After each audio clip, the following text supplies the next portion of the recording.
Hello, everybody. This is James from 40K Amateur Hour, along with Rico from 40K Amateur Hour team, and we have a special guest star for our first unboxing video ever. Go ahead. Hi everybody. I'm Wild Chevy on the internet. On the internet, on YouTube. Yeah, on YouTube. On YouTube, I'm youtube.com/wild1chevy. Yeah, so we'll put the link on it, and you'll hook us up too, right? Yeah. Wonder Twin powers activate. Good enough. So tonight we're going to do our first unboxing and talk about the new Imperial Knight. Imperial Knight. Imperial Knight. Super heavy. So we're gonna go over this. We're in our set here, the dungeon, courtesy of 40K Warhammer Amateur Rico here. So, guys, first thoughts on this thing. And we'll get into the unboxing here in a minute, and we'll get some close-ups. But what do you guys think? What do you guys, fluff-wise? What do you think about the fluff first? We'll start with that. What do you think about the fluff?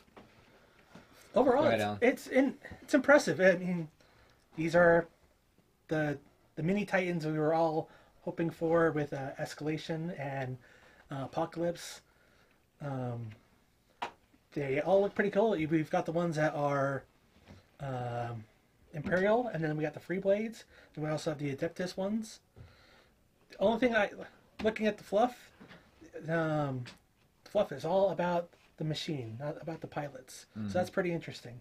Yeah, just to make sure if you guys haven't read the fluff or know what it is, these guys are not necessarily part of the Imperium of Man, so like a part of your Space Marines, they're a completely different entity, so to speak. So when they were the Crusades. The Crusades, as they were populating all these planets, these knights were dropped down with the settlement to help protect the settlement. And as the planets grew and all that, these behemoths became knightly orders.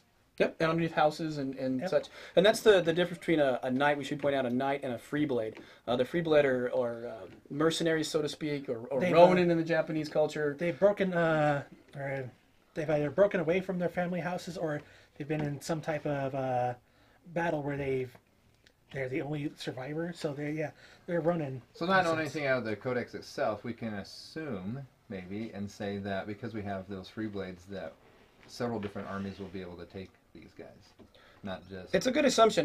There's a lot of rumors right now on the internet. Is for example, can orcs take a looted one? Can chaos take one? And I don't have an answer to that yet. I think as more and more rumors come out and GW comes up with the rules for that, I would imagine sure. But ultimately, this is 40K, and you can do whatever you want in the end. This is the Imperium's version of the skull, the Throne Lord of of Skulls. So this is Throne of Skulls. So from what I've seen in the fluff, these will fight for the Imperium of Man. So I'm not sure we'll see any traitor ones outside of conversions. And I'm looking forward to some converted models. So let's go over the stats. There's two types, correct? We've got the Knight Paladin and the Knight Errant. Quickly, Alan, you got the stats here right in front of you. So do you, Rico. Rico, why don't you all right. read us the first one here? The first one is the Knight Paladin. It's 375 points. They're pretty much the same build for a lot of different things except for the weapons that they carry. The Knight Paladin actually has two heavy stubbas. One that looks like it's kind of a shoulder mount or chest mounted one. The other one is actually mounted on the arm right here, along with the big gun. And then they have the rapid fire battle cannon, which is a 72-inch strength 8 AP3 ordnance 2 large blast, which isn't too bad. That'll kill pretty much anything. Take pretty much and then they are both equipped with a Reaper chain sword, which is a D weapon of an AP2. And I think the extra 5 points just comes from that other stubba because the Knight Errant is 370 points, and it has only one heavy stubber, and it has the thermal cannon, which is also pretty devastating. It's 36 inches. It's a strength 9 AP1 heavy 1 large blast melta. So that gives you 18 inches of double crispy melta on anything you're shooting. So real quickly, let's direct the conversation possibly to the Paladin, and then to the Errant, and then to the special rules. Because I think I've seen a lot of stuff on YouTube and a lot of people on different articles, and to me, and this is just me, and I'm definitely the amateur in this. These guys have been doing this for a long time. The special rules is kind of what makes this simple, and it can be easily overlooked. And so I'm going to bounce some things off of them, and the veterans are going to tell me, yay or nay. But let's go with the paladin real quick. It's what, weapon skill 4, ballistic skill 4, strength 10. Your front armor is 13. Your sides are 12. Your rear is 12. Your initiative at 4. Your attacks are 3, and hit points are 6. Not quite as good as a land raider, but definitely But the whole point it's up there. It's got hull points, correct. It won't be glanced to death. It won't be glanced to death. Maybe haywire grenades will take it out, but So it shoots fairly well. I mean, it's going to be accurate. You're going to get, most of them are going to hit, more than 50% of the chance, and you get that weapon or ballistic skill taken off of your deviation. So that's 4 inches off of whatever you roll. shoots better than a guardsman. Shoots better, And it's guardsmen or Imperial men are piloting it. True that. So a couple of different tactics with this. Your rapid fire battle cannon, 72 inches. That's a long ways across the battlefield. The whole table. Most The games, whole table Most length. games, it's going to be almost the whole table. That's right. Would you guys see possibly taking this thing and hiding it behind cover along with your void shield and using it as an artillery piece? Just lobbing shots downrange and taking things out.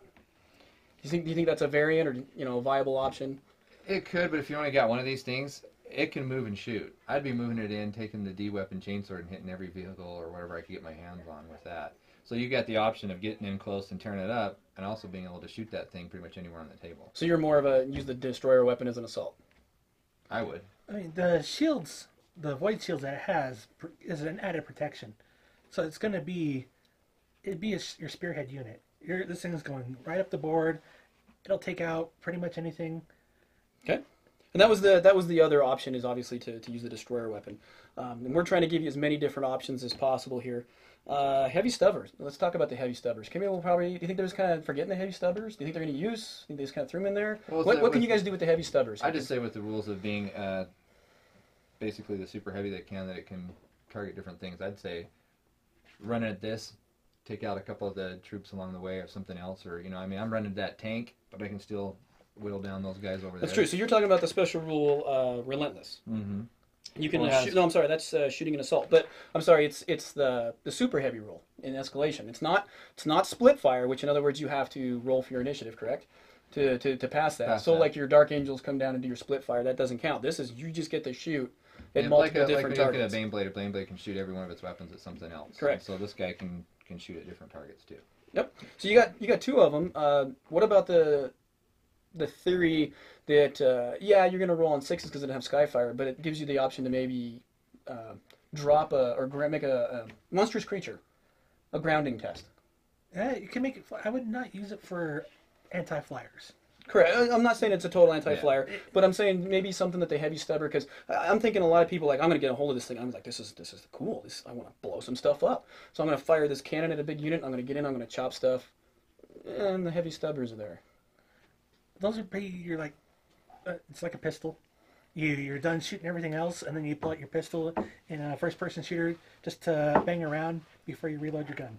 I mean, think about anything you use, your Lehman Russ, whatever it is.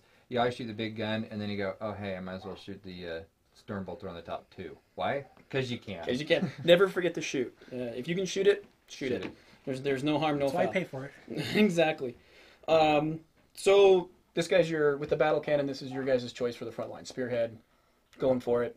What's your targets of opportunity with this? What would you go for? Is this the Imperium Riptide Killer? Well, it's a large blast, strength 8, 3. You got squads of, just Marines are going to die. If you got squads of Marines, you're going to hit those things, they're going to die for the most part. So if Marines are going to die, that means pretty much any other troop is going to die. It won't take Terminators right out exactly with that one, but that's what the Delta one comes in for. Is you're even killing Nurgle Marines. Plague Marines. Yeah, Plague Marines. Yeah, you are. So you guys want to assault. Let's talk about the assault. If you get to initiate the assault, well, first of all, it gets to move 12 inches. That's pretty good. And it can fire its ordnance weapons and still assault. It's got that rule for that. And causes fear. Causes fear. We're gonna get to the special rules here. So if you're charging that's where I like Marines. this model, is the special rules. So well, except for Marines. Strength 10, Hammer of Wrath. If you get the first charge, that's a pretty good hit. It's a free hit. Again, take it. But strength 10. You guys like the Hammer of Wrath? You guys like that? Yeah, it's a free take hit. it or leave it. Yeah, it's a free hit. Well, your strength 10, yeah. Hammer of Wrath, it's one of those where it doesn't matter. But being strength 10, you can double out pretty much anything if they roll badly on their saves. If you roll anything badly on a save. Yeah. What kills Terminators? What kills One One skill skill Terminators. Terminators. That's kind of our catchphrase. It's a walker. So in escalation rules, or I'm sorry, super heavy walker, gets a stomp attack.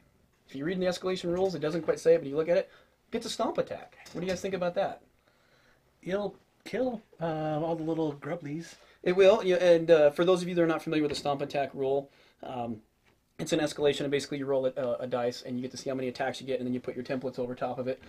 What I love about the stomp attack is the 6. You roll a 6, It's dead. gone. It's dead. You take it off the table. There's no saves of any kind. There's no Eternal Warrior. It's bye bye. See you later. So that's that extra attack. Aaron. Well, let me go back to Paladin. Anything else? Anything else you guys want to talk about the Paladin version of it? So you pay 5 points, extra 5 points. You get that extra heavy stubba. We haven't seen the codex yet. Haven't seen the codex. That's on pre-order. So there might be more stuff with the Paladin. I mean, this could be your Warlord. So there could be extra stuff for the Paladin that we haven't seen yet. Yeah, because there's a talk about, obviously with the codex and that you can do, we were saying, what, 6? I think Is what you they're could run thinking about. 6 in a Six is an entire formation. army, so you got your entire army is built of knights. You're obviously going to have some warlord traits or some other things that are going to pop up for these guys. So that's going to be something we'll have to look at. But yeah, for the most part, he is good at a long range. But both of them, I think, walking into stuff, they're gonna eat it up. Especially the next one, the Errant. Aaron, so the difference between this one is it doesn't have the extra stubber, and it has a thermal cannon, which is 36 inch, strength 9, AP 1, and it's a Melta. And it's a large blast Melta. Large blast Melta. And you get that thing within 18 inches, and you get the Melta rule, which is pretty interesting in itself. I mean, so this is definitely your assault guy. This is going to take out tanks. This is going to take out Terminators. It's gonna definitely, yeah, you're gonna want to get in close with this and melt everything. Could this possibly, and I've heard this kind of said back in here and there, maybe it's not the correct terminology, but maybe the poor man's answer to escalation. You don't really want to get a big Titan. Well, that's what the Lord of Skulls is. True, true. It's 150, give or take, dollars depending on where you're at. I can definitely see some advantage to this. So this is your main guy you want to march right down the middle of the battlefield. So if you were going to take one or the other, this is your two's opinion. I would be grabbing this one just for that Melta. Yeah. The other answer to the... Yeah, sorry, you look at it this way. Okay, so everybody, when the Tau came out and they got the Riptide, everybody's like, oh, that's what you're just paying to win with that thing, and everybody hates them, and you bring 3, and nobody wants to play you anymore. Then the Eldar, and they get their big guy, the Wraith Knight. The Wraith Knight, and everybody's like, oh, that's the Eldar cheese. Well, now everybody gets their little. Now we have the Imperium cheese. Yep. So we bring it out, and I don't know. I'd like to see when we'll have to do one of these. I'd like to see one of these guys stand up against either a Wraith Knight or a Riptide and see how they work, because I think this guy's got a pretty good advantage over that. What do you think about versus fortifications, the new fortification rules and stuff? Which we are going to have a battle report just on the fortifications rules that we have, the codex, data slates. That's the word I'm looking for, the data slates. So if somebody brings a fortification, you think this is the answer to that with that Melta and that D weapon? It's a D weapon. Enough said. We got the D weapon. If you get that D weapon to it, yeah, it's toast. It's toast. gone. But I mean, you get that thermal cannon out there and hitting any of the fortifications, it's going to tear buildings too. So really quickly, and this has kind of struck me, people starting to field these kind of models. Maybe it's a little bit better to 35 points for a Void Shield. Starting to look a little bit more appetizing or appealing to people, maybe? It depends on the style of game you're playing. And we've heard a lot lately that some tournaments aren't letting escalation, and so you're not going to see super heavies in some tournaments because it breaks the game in some ways. If you're going for balanced play, you probably won't see one of these out there because if you're playing well, since when is 40k a balanced game? Let's be honest. But if you're bringing an all-comers list, you're not going to have. You're maybe going to have a unit that can take out one of these, but not a whole army that can. Well, it's definitely going to be a great-looking centerpiece to your army, and probably a bullet Very magnet. much. It's going to be a bullet magnet. So the special rules, and we'll make sure we try to get these right, and if not, we'll go back. But relentless, so it can shoot an assault even after ordnance. That's beautiful. Smash gets to reroll on your armor penetration. So let's talk about that real quick. It's attacks down to 1 attack, and you get a reroll. But your strength Doesn't it? If you go down to one attack, it does something to your It strength. doubles your strength, but that's so more. You'll see that more with monstrous creatures. Okay. So you guys like the smash rule? You're not going to tank shock it. Not gonna tank shock it. So. Auto hit D weapon. Unless you're rolling ones, you're. Well, see, So in the D weapon, that's where we get to the next rule, which is that invincible behemoth. So instead of las canning, hitting it, and rolling a 6 on the pen chart and blowing it up, because of this, it goes on that special The D that chart. The D chart. Yeah. So a D3 So instead of six- explodes, six it takes a won't blow it up, D3 it just hull takes point. extra hull points. Yeah, it takes a D3 hull point, which now you've got even more staying power on it. You got that one little marine running around with the last when you cannon. think about this, if you build an army or that becomes something in there, and you get that one lucky shot at the very beginning of the game, the guy takes, I'm going to hit you with my hunter killer missile or something stupid, and then boom, there went your 303. I mean, we lose models like that all the time, but I would love to see this fall to a 100 killer missile. That we'll get chat on that. we'll get you out on that. But no, I'm saying on that though, it's not going to die first off now, and which is I kind of like that because you roll that lucky 6 and it's like, ooh, there went 6 hull points in my centerpiece. So we're not going to model. have the freshly painted model syndrome. I'm not saying it's going to do good the first time we build one, but I'm just saying Those- it won't for die. For those of you who don't know, we have this curse in which one of us paints a new model, we bring a new Real model, big curse. and it's not a whole army, but a new model, and it's gone instantly. We can't. First time we ever filled it, it never does It's anything. gone, And and you'll dies. see it. You'll see it happen. But after guys. that, painted minis That's right. play better. Yeah. That's right. So after that, we're good. But It's once the break-in period. So, does this also rule apply for another guy hitting it with a D weapon? So does he get that little staying power? He gets the roll on that chart even with a D weapon. Does that make sense? So somebody hits you with another D weapon. Does this give any more staying power because of the invincible behemoth? What's your guys' thoughts on that? Your interpretation of the rule? Does it still get the roll on the chart, or is it gone? Well, if it hits a normal, I know in APOC when you're playing that, if it hits the pretty much any other vehicle, they're just pretty much toast. If Toast. you land it, yeah. But if you're a big, super heavy one, then yeah, you get the extra. You get the extra don't just protection. actually- But see, it's like I took my my Warhound Titan and shot one of the tanks, and since you get a roll, how many I was able to kill it in one shot anyway, just because I rolled enough of the whole. It always comes down to the rolls, doesn't Yeah, it? it does happen. So we talked about the stomp against the stomp. It's an addition to your normal attacks.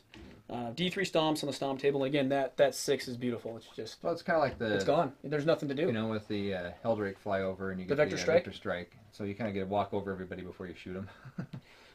There's a lot of interpretation on the rules, and we've done our best to do the research as we can. Obviously, these are new, and like I said, our channel says we're the Bright and amateurs. shiny. Bright and shiny. Bright and shiny. Woo! But if you look at the escalation rules, and I've got it written right here, it says the rules for the super heavy walkers. You use the rules for super heavy vehicles in shooting, in damage, transport, and catastrophic damage. There are people out there saying that you can use it also as a thunder blitz. What do you guys think about that? The thunder blitz is if you take like a Baneblade and you tank shock somebody, you get to roll that extra attack. If you guys find out about it and you can see in the rules, What's a walker? leave a comment below. Let me know. It is a walker, but the walkers say Walkers can't tank shot. they can't tank shock. Tank shot. But it's got fear, so. It does have Yeah, fear. it does have fear. And Yeah. fear, let's talk about fear real quick and we'll come back. Fear is the check of every subphase, and if you fail, your opponent loses or reduces your weapon skill down to 1. So basically, those guys are hitting on 5 or better after that, give or take. Yep, pretty much. But if you guys can find the rule, we'd love to, because we've had a Leave it in the comments below. leave in the comments below because we have had a great That debate part about right this here. off camera. But I don't think it. I don't personally think it does. I don't think it gets to do that. And then we got strike down. Shooting attacks takes a wound or passes. So if you shoot and your enemy takes a wound or passes a save throw, their initiative is halved, and now they're treating everything as if they're in difficult terrain for that turn. They have to stand up basically before they can. Yeah, the rule basically says the fluff is they get knocked down, they get hit, and they get knocked down, and they gotta take time to get back up, and it's taking a little bit. When you get knocked down. You get up back again.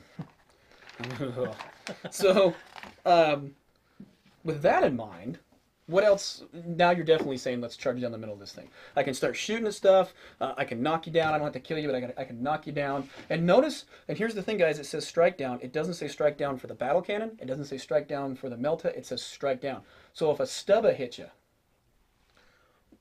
the way I'm interpreting this rule, that's a strike down, right? Might just depend on what we see in the codex. True, Yeah. but as of right now, what is your guys' interpretation? I would agree with you. They're probably gonna That's maybe what I have to FAQ look it at. or anything. It might just be anytime. I don't know if you hit with the hand to hand if you hit. We'll It's a have to- shooting attack. I know. Just have to see if. I mean, it could be different. If that's the case, guys, that bumps up your heavy stubbers a little bit. You don't have to kill something, but I can definitely knock you down with it. Yep, just tag it once and Just tag it and knock it down. So those are your special rules. Overall, let's go talk about the chainsword. I'm We sorry. got move through cover. You didn't Oh, do that move one, through but cover. you Yep, I'm sorry. Move through cover. Did I miss kick- anything it's else? gonna kick through cover. It's not gonna. Yeah, it's It gonna ignores stomp covers. through cover. It is cover. The Ion Shield. Ion Shield, 4+ invulnerability save. You get to place it either your front or your sides, or I believe even your rear, correct? Yep. Even so anywhere you want, but only one side. and you get to choose. And you choose which way you want to do it at the beginning of the enemy shooting phase. That's huge. That to me forces someone to come in with a kind of an L-shaped kind of an ambush that they want to do to you. How bad do they want to take this thing down? See what I'm thinking, and just as my head, you end up getting 3 of these guys. Put the one on the front and put his voice shield on the front and put the other 2 on the side and put then you just got to walk down And the you just got this turtle. nice little You got box. the turtle with the With your warlord right in the middle. Of course. See, there you go. You've heard it first. There's some expensive tactics, but good tactics nonetheless. I'm gonna call the first night cheese on that one. I'm saying that's cheese, and I love it. I mean that's okay. We need to get more of these things. So the void shield, plus yay nay. Would you still put this thing in cover and try to move it up, or just like charge it right down the middle and put the void shield in front and say come When you at put me? the void shield on it. I'm sorry, ion shield, not void shield. Yeah, sorry, the ion shield. You put the ion shield in front of it. It's going to help you because, yeah, like you said, it's going to be a bullet magnet. Small arms fire, probably not going to do too much to it, but they're going to be shooting their big stuff too. So yeah, anything that's going to take away your chance of getting any other saves, give yourself an invo save. Why not? Sure, no. I mean, you look at the Sisters of Battle, Adeptus Sororitas now or whatever. Every time you shoot one of them, you got a 6. Might as well roll it. You get it for 6. Hey, they save. We're good. I'd take a 4 up any day. That's true, and you get to position it. Is the positioning gonna dictate any kind of tactics, or do you think it's just kind of a fluff thing for him? Oh, definitely. it's tactical. Very. It's because you're positioning at the start of their shooting phase, so however far up it is in the field could determine where it's being shot from. It's gonna force the enemy to figure out. I've got this one thing that's gonna blow this thing up, and here it is. And then you just go, well, the shield's in front, and that kind of negates that. It's like, oh, now I gotta play the dice game. Forces them to to move that around. Well, For with all all- you statistical players out With all there. bullet shields or bullet magnets, they're going to take shots. You're going to have people Sure. focusing shots that are not going to be placed everywhere else. That's true. It's true. Real quickly, the chainsword. So I've got the stats here, but you've got a little bit better right there. Read it because I can't read Yeah, the the writing chain right sword now. again was Strength D, AP 2, and just melee type.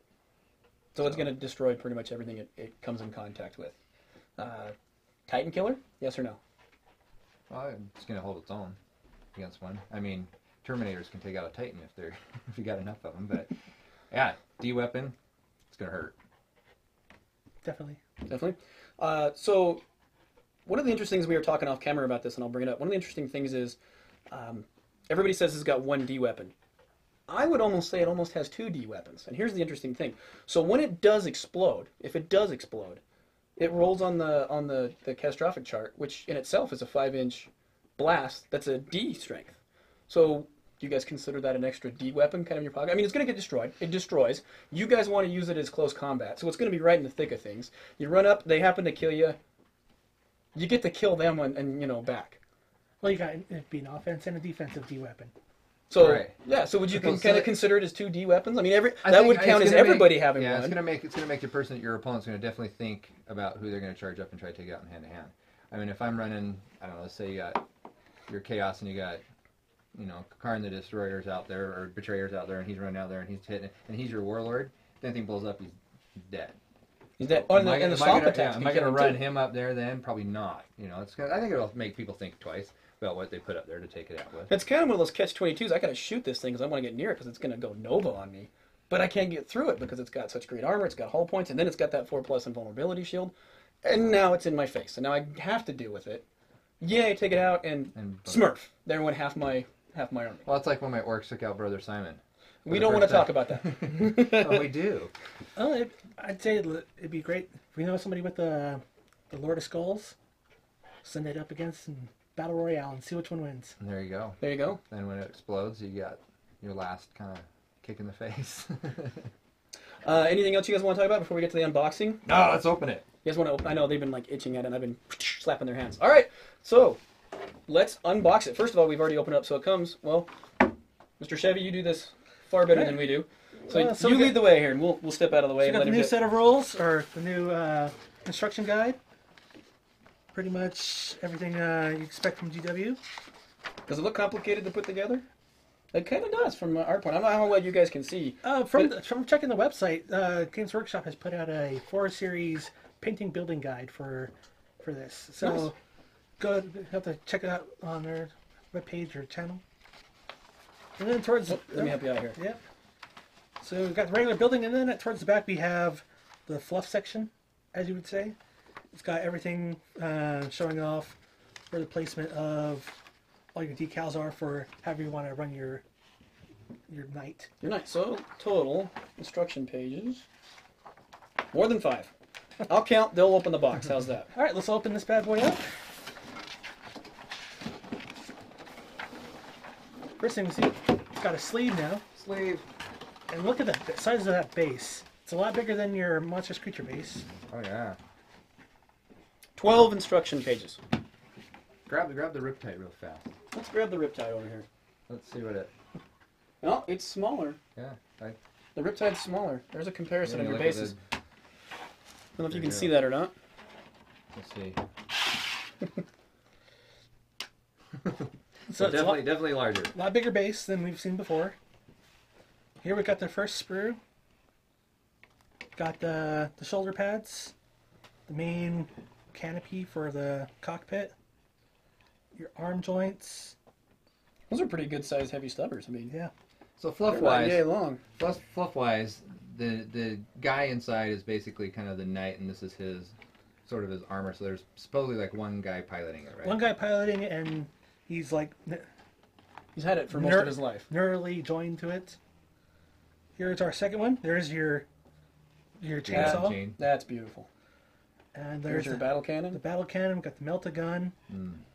Your shields.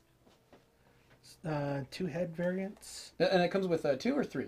3, I believe. And One was like I think it said the Adeptus Mechanicus one, or Yeah, so three head variants. If not, if we're wrong on that, we'll correct it real quick because here's your final. there's the final one. Got the feet. There's your other.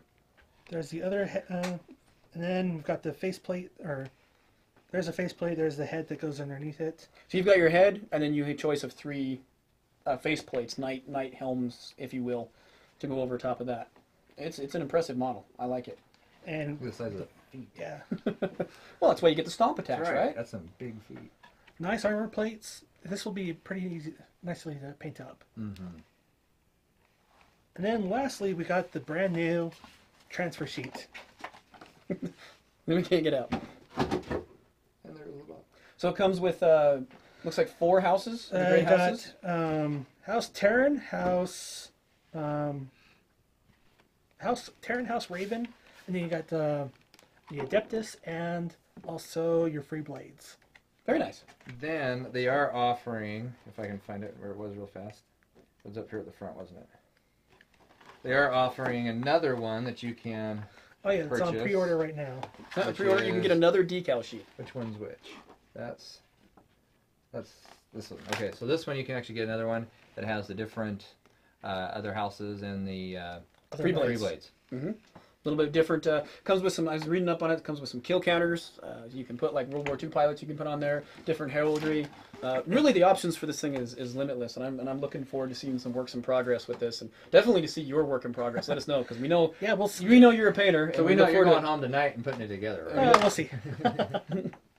So we expect to see a good battle report with it soon. Maybe, Definitely, maybe hopefully. versus us sometime. For sure. Right on. All right, guys. You guys got anything else in summary? I'm good. So you want in summary? I want one. I'm impressed and I'm jealous. it's a close combat, according to our guys. Well, it's close combat, long range. I think it's a pretty much all-around model. I mean, I can shoot you from 72 inches away, but you get close to me, I can take you out with that too. So We'll leave with the final question: is it worth the points? We'll forget the money part for right now. Is it worth the points? 370 to 375. for the key point in your army, for sure, definitely. Yeah, I would say so. I mean, it's not that much more expensive than a fold-out, decked-out Riptide, and there's a few more, but oh yeah, I'll get one. All right, guys. Well, thanks for watching, and more to come, and hopefully you enjoyed this. Thank Alan for being here. Yeah, thank bringing Alan it. and bringing the night. If you like, subscribe, and comment below, it really helps, and we'll definitely have a link to your channel down below. Thank you very much. And thanks for being the guest, first guest. Come on. See you guys. Have a good one.